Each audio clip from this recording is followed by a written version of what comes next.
ভারত বাংলাদেশের গণতান্ত্রিক শক্তি এক হলে দুদেশ বিশ্ব শক্তিতে পরিণত হবে, এমন মন্তব্য করেছেন ঢাকায় নবনিযুক্ত ভারতীয় হাই কমিশনার দীনেশ ত্রিবেদী।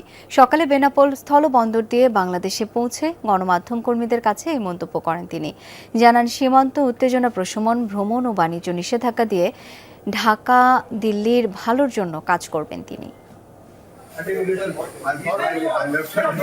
বাংলাদেশে ভারতের হাই কমিশনার হিসেবে আগেই দীনেশ ত্রিবেদীর নাম ঘোষণা করে নয়াদিল্লি। শুক্রবার সকালে তিনি পেট্রাপোল বেনাপোল স্থলবন্দর দিয়ে বাংলাদেশে আসেন। সঙ্গে ছিলেন স্ত্রী মৃণাল ত্রিবেদী। সেখানে তাকে ফুল দিয়ে স্বাগত জানান ঢাকায় নিযুক্ত ভারতের উপ হাই কমিশনার পবন বাধে ও এদেশের স্বরাষ্ট্র ও পররাষ্ট্র মন্ত্রণালয়ের কর্মকর্তারা। আনুষ্ঠানিকতা শেষে গণমাধ্যমের সঙ্গে কথা বলেন ভারতের নতুন হাই কমিশনার দীনেশ ত্রিবেদী।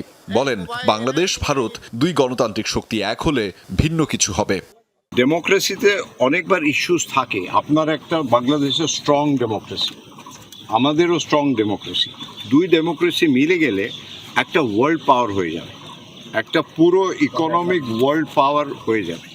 কিন্তু এই মেলামেশাটা দরকার, আর এর জন্য আমার যা দায়িত্ব আছে আমি নিশ্চয়ই পালন করব। দীনেশ ত্রিবেদী বলেন, বাংলাদেশ ভারত আগামী প্রজন্মের জন্য প্রযুক্তি, স্বাস্থ্য ও খেলাধুলা নিয়ে একসাথে কাজ করবে।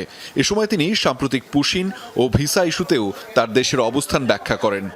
একই আকাশ, একই বাতাস, একই যন্ত্র, তাহলে আমরা মিলে মিশে ভিসার সব বললে আমার সব মাথায় আছে। আমি যা এখানটা করতে চাই ওইটা 140 নয়, 60 অ্যাডেড, এখান থেকে 20 অ্যাড করে দিচ্ছি। তাহলে যা হবে একসঙ্গে হবে, দুজনে মিলে যা শক্তি হবে ওইটাই আসল শক্তি।